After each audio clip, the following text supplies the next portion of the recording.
இந்த எபிசோட்ல நாம இயக்குனர் கலையரசன் தங்கவேல் இயக்கத்தில் வெளிவந்திருக்கிற ஆண் பாவம் பொல்லாத படத்தை பார்க்க போறோம். இந்த படத்தோட கதையை பற்றி பார்த்தோம்னா, நாயகன் ரியோ ராஜுக்கும் நாயகி மாளவிகாவுக்கும் திருமணம் நடக்குது. இருவரும் மகிழ்ச்சியாக வாழ்ந்து கொண்டிருக்கும் போது திடீர்னு யூக பிரச்சனைகள் வளர்ந்து விவாகரத்து வரை செல்லுது. மாளவிகா விவாகரத்து கேட்டு நீதிமன்றத்துக்கு போறாங்க. ஆனால் ரியோ அவருடன் இணைந்து வாழ விரும்புவதாக சொல்ல விவாகரத்து கிடைப்பதில் சிக்கல் ஏற்படுது. ஆனால் மாளவிகா சிக்கல் ஏற்பட்டாலும் விவாகரத்து பெற்றே தீரன் என்று பிடிவாதமாக இருக்காங்க. இறுதியில் ரியோராஜ் மாளவிகா தம்பதி சேர்ந்து வாழ்ந்தார்களா, விவாகரத்து பெற்றார்களா, இதாங்க படத்தோட மீதிக்காரு. இந்த படத்தில் நாயகன் நடித்திருக்கும் ரியோராஜ் மற்றும் நாயகன் நடித்திருக்கும் மாளவிகா ஒருவரும் கதாபாத்திரத்தை உணர்ந்து நடித்திருக்கிறான்னு சொல்லலாம். குறிப்பாக முழு படத்தையும் நடிப்பால் தாங்கியிருக்கிறாங்கன்னு சொல்லலாம்.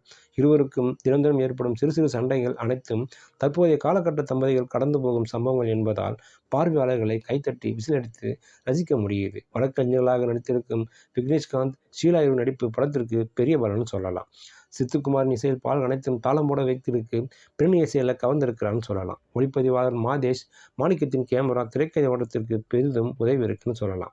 தற்போதைய காலகட்ட தம்பதிகளின் வாழ்க்கையை மையமாக வைத்து படத்தை இயக்கியிருக்கிறார் இயக்குனர்.